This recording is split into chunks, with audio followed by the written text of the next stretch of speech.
Hello students, कैसे हो आप लोग।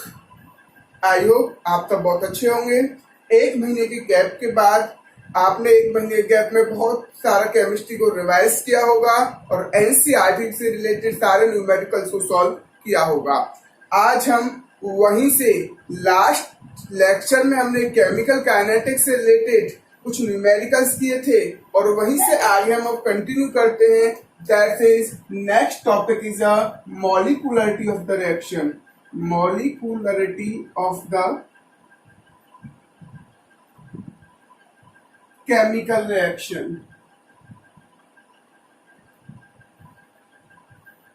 हम देखते हैं एक्चुअली मॉलिक्यूलरिटी क्या होता है। भाई एक चीज याद रखो, मॉलिक्यूलरिटी पढ़ने से पहले हम टू टाइप की केमिकल रिएक्शन और पढ़ेंगे। हम पढ़ेंगे type of chemical reaction on the basis of mechanism. Molecularity पढ़ने से पहले हमको टू टाइप की रिएक्शन पढ़नी होगी।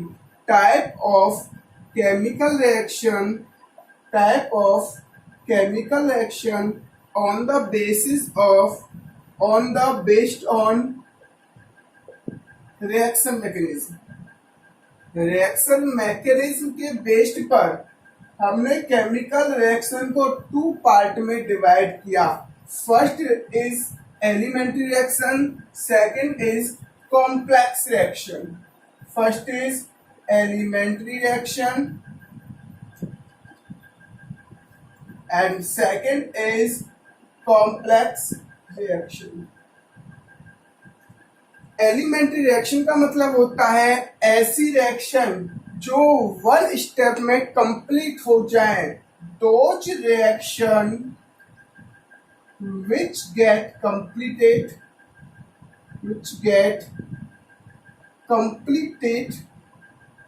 in one step। ऐसी रिएक्शन जो एक स्टेप में कंप्लीट हो जाएंगी, that reaction is called elementary reaction. जैसे कुछ हम एग्जांपल की बात करें, जैसे suppose that 2HI to form H2 plus I2। ये रिएक्शन आपको एक ही स्टेप में कंप्लीट होती हुई दिखाई दे रही है, लेकिन एक चीज याद रखो, आप रिएक्शन को देख के यह नहीं बता सकते ये रिएक्शन एलिमेंट्री होगी, यानी कि ये रिएक्शन एक स्टेप में कंप्लीट हो रही होगी या एक से अधिक स्टेप में कंप्लीट होगी। ये सब आप इसको देख के नहीं बता सकते। ये इसकी मैकेनिज्म पर डिपेंड करेगा कि ये रिएक्शन एक से ज्यादा स्टेप में कंप्लीट हो रही है या नहीं हो रही है, और ये सब कुछ आपको क्वेश्चन में गिवन अप होगा।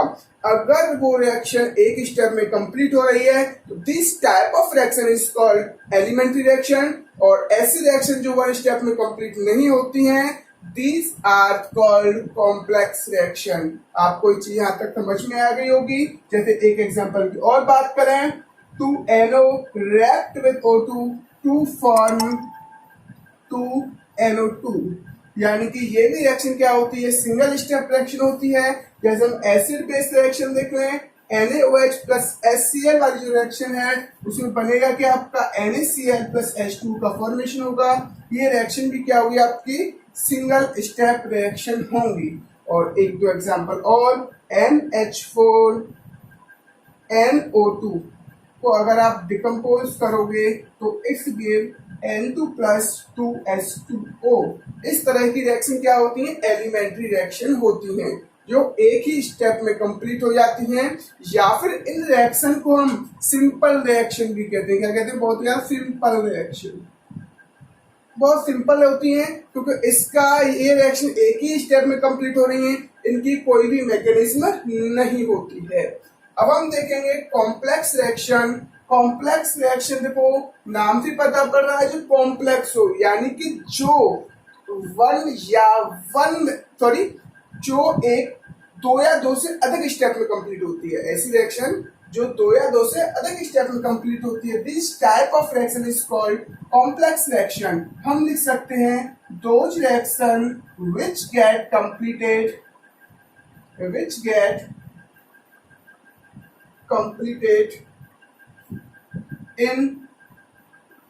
completed more than one elementary step, more than one elementary elementary step, एक से अधिक जहां एलिमेंट्री स्टेप में रिएक्शन कंप्लीट होगी, this type of reaction is called complex reaction. देख लेते हैं इससे रिलेटेड कुछ एग्जांपल। जैसे हमने लिखा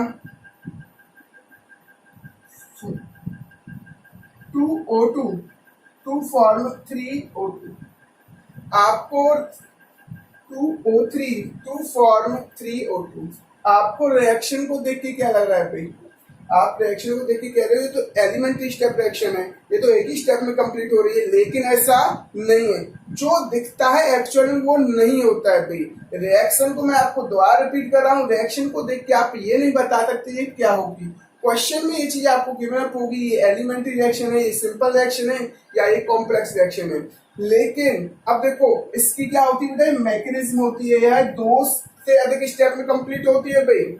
ये रिएक्शन दो एलिमेंट्री स्टेप में आगे कंप्लीट होगी। जैसे समझे हम O3 को जब आप हीटअप करोगे तो ये बनाएगा आपका O2 प्लस O, फिर दोबारा से ये O3 यहाँ जो O फाइंड हुआ है उसके साथ इंटरेक्ट करेगा और बनाएगा आपका 2O2। तो ये कितने स्टेप रिएक्शन हो गई आपकी? 2 स्टेप रिएक्शन हो गई। तो हम लिख सकते हैं 2O3 टू फॉर्म 3O2। यहाँ तक ये चीज आपको समझ में आ गई होगी। कॉम्प्लेक्स रिएक्शन का मतलब ऐसी रिएक्शन जो एक रिएक्शन यानी कि जो एक स्टेप में कंप्लीट ना हो, दो या दो से अधिक स्टेप में कंप्लीट हो, this type of reaction is called complex reaction. चलो एक और एग्जांपल देख लेते हैं भाई। अगर हम बात करें NO2 plus CO2 form NO plus CO2, आपको देखने में क्या लग रहा है? ये सिंपल रिएक्शन है, लेकिन it is a complex reaction. जब हम इसका मैकेनिज्म देखेंगे तो देखो समझो क्या करेंगे। देखो अब हम देखेंगे NO2, सबसे पहले NO प्लस O में ब्रेक होगा, उसके बाद ये जो CO है वो O के साथ इंटरेक्ट करेगा और CO2 में कन्वर्ट हो जाएगा। यहाँ तक ये चीज समझ में आ गई होगी। O से O कैंसिल आउट, तो Na2 plus CO it form NO plus CO2। तो ये this type of reaction is called complex reaction. और कॉम्प्लेक्स रिएक्शन आप या एलिमेंट्री रिएक्शन आप रिएक्शन को देख के नहीं बता सकते हो। ये चीज आपको याद रखनी है, ये चीज बिल्कुल याद रखनी है आपको भाई। ये सब कुछ आपको क्वेश्चन में गिवन अप होगा। अब हम वहीं से स्टार्ट करते हैं मॉलिक्यूलरिटी। देखो आपको दो टाइप की रिएक्शन पता पड़ी, एलिमेंट्री रिएक्शन और कॉम्प्लेक्स रिएक्शन, और इन दोनों रिएक्शन का इंपोर्टेंस इन मॉलिक्यूलरिटी से है, इसलिए मैंने आपको इन दोनों टॉपिक्स को पढ़ाया है। अब हम एक और टॉपिक पढ़ते हैं भाई। इसको समझने के लिए एक टॉपिक और पढ़ेंगे, मॉलिक्यूलर को समझने के लिए एक टॉपिक की और स्टडी करेंगे, दैट इज कॉलिजन थ्योरी। एक थ्योरी होती है आपकी कॉलिजन थ्योरी, जो आपकी ये टॉपिक कंप्लीट होने के बाद नेक्स्ट जो थ्योरी होगी वही होगी, लेकिन मॉलिक्यूलरिटी में हल्का सा इसका इंपॉर्टेंस हम समझ लेते हैं एक्चुअल में कॉलिजन थ्योरी है क्या। अकॉर्डिंग टू कॉलिजन थ्योरी ये कहती है अगर रिएक्टिंग मॉलिक्यूल्स को प्रोडक्ट में कन्वर्ट होना है तो उन्हें आपस में क्या करना होगा? कोलाइड करना होगा, टकराना होगा, तभी रिएक्टिंग मॉलिक्यूल्स प्रोडक्ट में कन्वर्ट हो सकते हैं, वरना रिएक्टिंग मॉलिक्यूल्स प्रोडक्ट में कन्वर्ट नहीं हो सकते। जहां तक बात समझ में आ गई। अगर रिएक्टिंग मॉलिक्यूल कोलाइड नहीं करेंगे तो एक चीज समझ लो, वह प्रोडक्ट में कन्वर्ट नहीं हो सकते।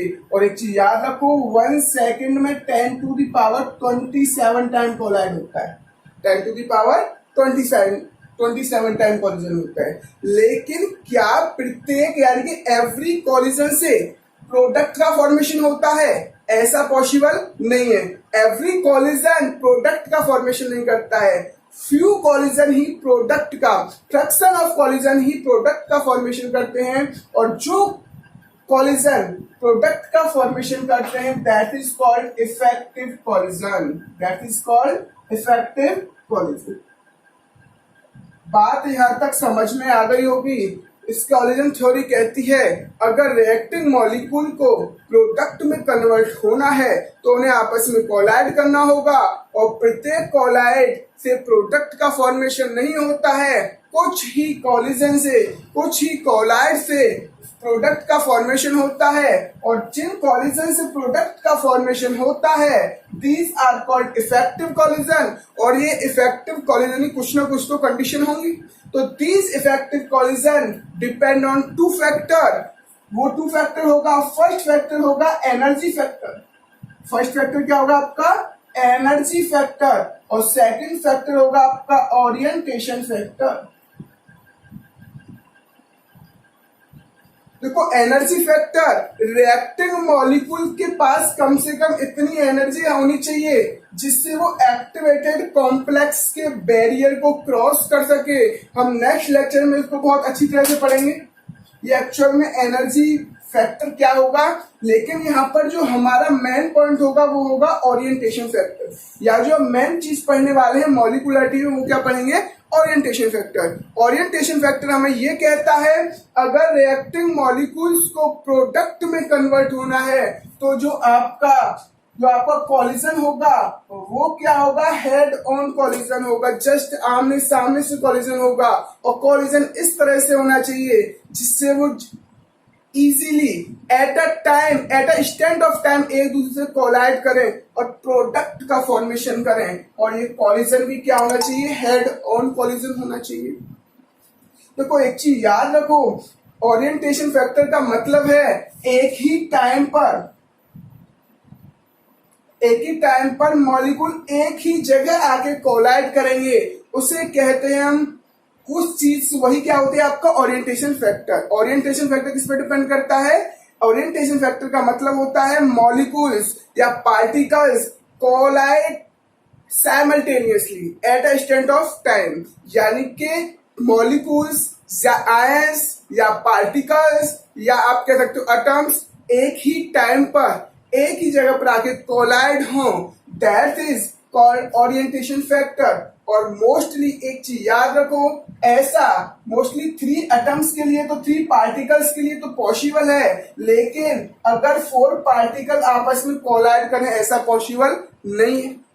जैसे सपोज दैट आप 2 फ्रेंड स्कूल आना चाह रहे हो और दोनों फ्रेंड स्कूल आने की टेंडेंसी यानी कि एक ही टाइम पर एक ही जगह पर सेम टाइम में हो, ऐसा पॉसिबल होने की टेंडेंसी कम होगी। अब 3 स्टूडेंट हो, 3 फ्रेंड हो, आप 3 फ्रेंड एक ही टाइम पर एक ही समय पर स्कूल पहुंचने की टेंडेंसी और भी कम हो जाएगी। अब 4 फ्रेंड्स की टेंडेंसी और भी कम हो जाएगी, 5 की और भी कम हो जाएगी। अब 2-3 पार्टिकल्स को देखा गया वो इजीली आसानी से ओरिएंटेट कर सकते हैं, हेड ऑन कोलिजन कर सकते हैं, लेकिन 3 से ज्यादा पार्टिकल एक साथ कोलाइड करें ऐसा पॉसिबल नहीं था।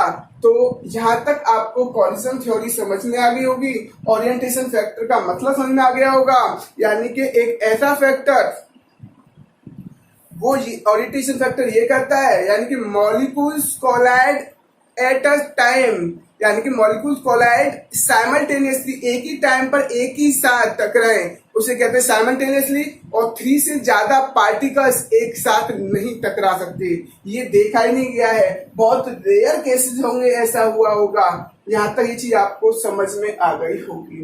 इन दोनों थ्योरी के ऊपर, इन दोनों पॉइंट्स के ऊपर हमारी मॉलिक्युलरिटी अब हम आसानी से पढ़ सकेंगे। अब हम मॉलिक्युलरिटी की तरफ देखते हैं, एक्चुअली मॉलिक्युलरिटी है क्या उसको समझने की कोशिश करते हैं। देखो मॉलिक्युलरिटी का मतलब क्या है वो समझते हैं। मॉलिक्युलरिटी का मतलब है number of reacting species.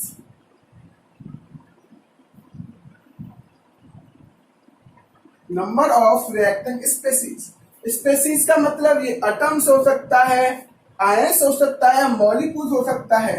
Number of reacting species in elementary reaction, in elementary step. देखो भाई मैं आपको एक चीज बता चुका हूं, कॉम्प्लेक्स रिएक्शन में 2 या 2 से अधिक स्टेप्स होंगे और एक स्टेप को क्या कहते हैं उसका? Elementary step. Number of reacting species in elementary step. और एक और कंडीशन होती है यहाँ पर हमको देखना है एलिमेंट्री स्टेप में कितने रिएक्टिंग मॉलिक्यूल होंगे, उसी को क्या कहेंगे हम? मॉलिकुलरिटी। एक और कंडीशन होती है, ये कंडीशन होगी यहाँ जो रिएक्टिंग स्पेसीज प्रोडक्ट का फॉर्मेशन कर रहे होंगे तो वो क्या करें भाई, वो जो कॉलिजन करेंगे वो साइमल्टेनियसली कॉलिजन होना चाहिए, यानी कि एक ही साथ एक ही समय पर वो मॉलिक्यूल्स आके आपस में क्या करनी चाहिए, कोलाइड करनी चाहिए। और यहाँ लिखना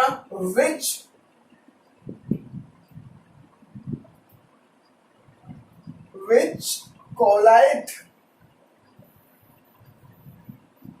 which colliding this colliding of species is simultaneous।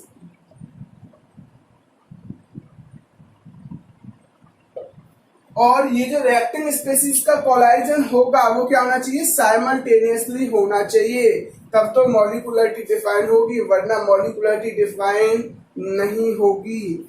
देखो दोबारा समझ लेते हैं, नंबर ऑफ रिएक्टिंग स्पेसीज, जितना number of reacting species elementary steps में होंगे उसी को हम क्या कहेंगे, उसकी मॉलिकुलरिटी कहेंगे। और कोलाइडिंग स्पेसीज इज साइमल्टेनियसली, और कंडीशन होगा वो जो कॉलिजन होगा वो क्या होना चाहिए, साइमल्टेनियसली होना चाहिए। जो रिएक्टिंग स्पेसीज का जो कॉलिजन होगा वो क्या होना चाहिए, साइमल्टेनियसली होनी चाहिए। दो कंडीशन होती है किसके लिए, मॉलिकुलरिटी के लिए। चलो कुछ एग्जांपल से इसमें समझने की कोशिश करते हैं भी। 2HI को अगर आप हीट अप करोगे तो इट्स कन्वर्ट इनटू H2+I2। इसका मतलब क्या है भाई, यहाँ पर कितनी रिएक्टिंग स्पेसीज हैं, यहाँ पर HI के 2 मॉलिक्यूल्स हैं, तो इसकी मॉलिकुलरिटी क्या होगी, 2। इसका मतलब एक चीज कंफर्म है, ये जो मॉलिकुलरिटी होती है वो रिएक्टिंग स्पेसीज पर डिपेंड करती है, वो प्रोडक्ट स्पेसीज पर डिपेंड नहीं करती है, उसको प्रोडक्ट से कोई लेना देना नहीं होता है, उसको किससे मतलब होता है, रिएक्टिंग स्पेसीज से। तो जितनी रिएक्टिंग स्पेसीज होंगी वही क्या होने वाली है, आपकी मॉलिकुलरिटी होने वाली है। जहां तक बात समझ में आ गई होगी, लेकिन ये कंडीशन होगी किसमें, एलिमेंट्री रिएक्शन में। ये कंडीशन किसमें होगी, एलिमेंट्री रिएक्शन है तभी ऐसा होगा। आपको ये क्वेश्चन में गिरना होगा, ये एलिमेंट्री रिएक्शन है तभी आप रिएक्टिंग मॉलिक्यूल्स का जो नंबर होगा वही क्या होगा, मॉलिकुलरिटी होगी। बात आपको यहां तक समझ में आ गई होगी। और एक और चीज याद रखो, नोट करके लिखना है आपको, इन elementary reaction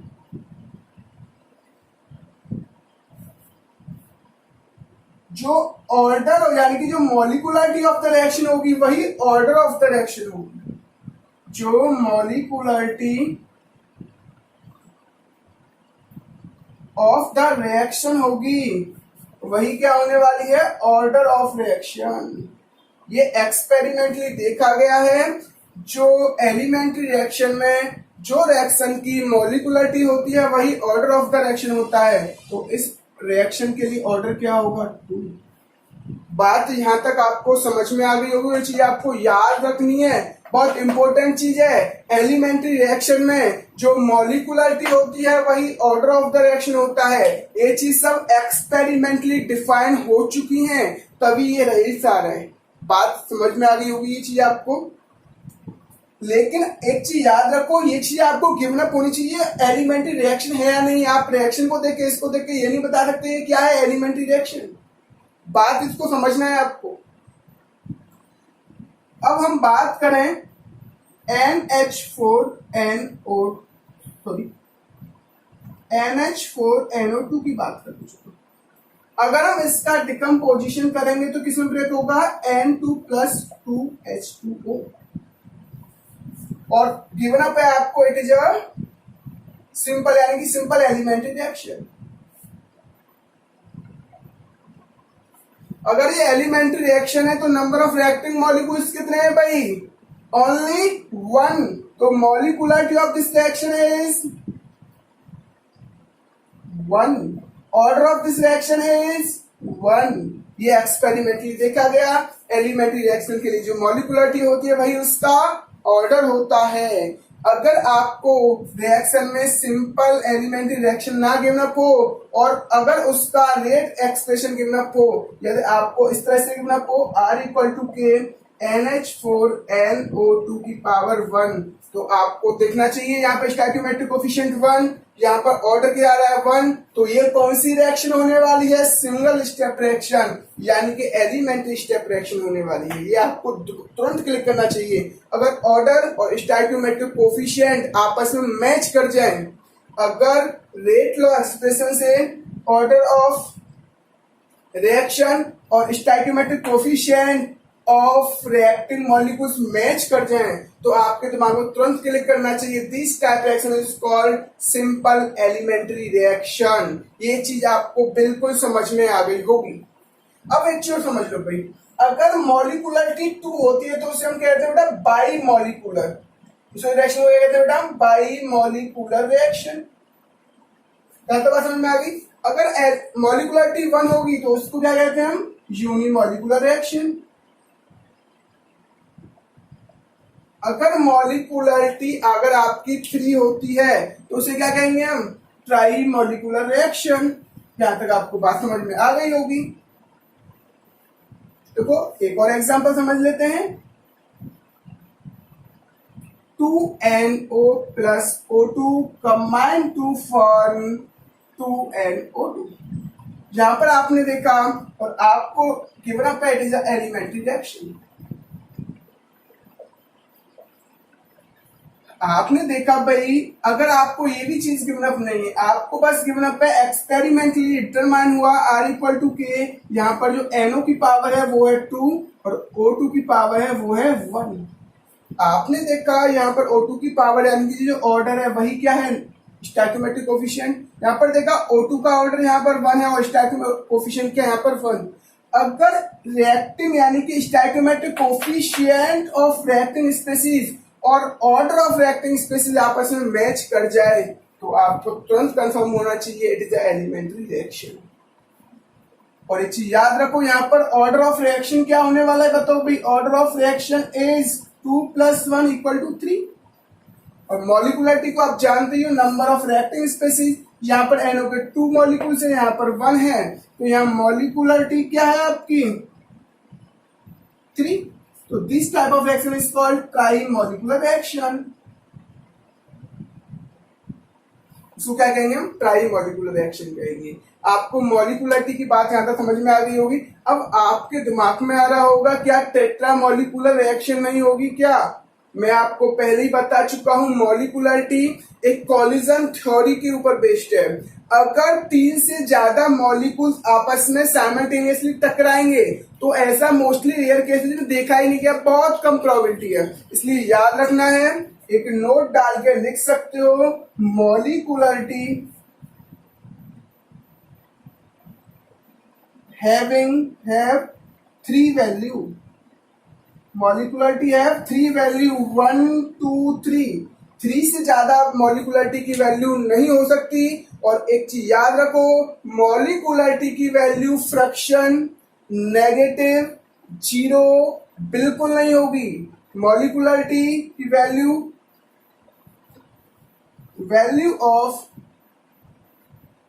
molecularity never be 0, fraction और नेगेटिव कभी नहीं होगी।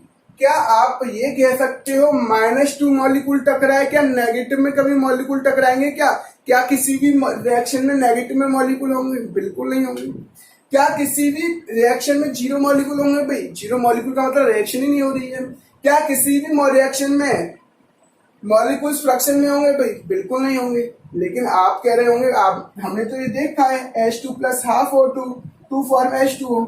आप कह रहे होंगे O2 का तो यहाँ हाफ मॉलिक्यूल है, लेकिन इसका मतलब ये हाफ मॉलिक्यूल को डिफाइन नहीं कर रहा है, it's represent number of mole. Means of this 1 mole of H2 react ½ mole of O2 to form 1 mole of H2O। इसलिए आपको याद रखना है, ½ मोल में नंबर ऑफ रिएक्टिंग मॉलिक्यूल कितने होंगे उसको डिफाइन कर रहा है।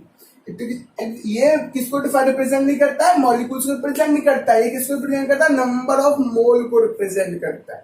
इसलिए याद रखना है आपको, कभी मॉलिक्यूल्स नेगेटिव फ्रैक्शन और जीरो नहीं होंगी। तो मॉलिकुलरिटी की वैल्यू कितनी होनी चाहिए भाई, हमेशा 1 to 3 होगी, उससे ज्यादा नहीं हो सकती। एक और चीज रख सकते हो आप,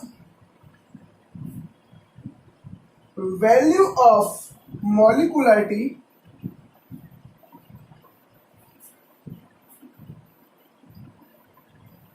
more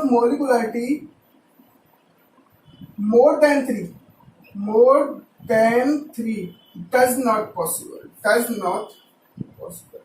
अगर इसकी वैल्यू मोर देन 3 हो, ऐसा पॉसिबल है ही नहीं, क्योंकि अभी तक ऐसा देखा नहीं गया है 3 से 4 से ज्यादा मॉलिक्यूल, सॉरी 3 से ज्यादा यानी कि 4 मॉलिक्यूल्स आपस में कोलाइड करें at a simultaneously at a time, eight a instant of time. 4 molecule एक ही टाइम पर जाके टकराने की प्रोबेबिलिटी बहुत क्या होती है, कम होती है। एक ही टाइम पर एक साथ टकराने की प्रोबेबिलिटी क्या होती है, बहुत कम होती है, बहुत रेयर केसेस में होती है। तो मोस्टली मॉलिकुलरिटी की वैल्यू क्या हो सकती है, 3 हो सकती है, बिकॉज प्रोबेबिलिटी ऑफ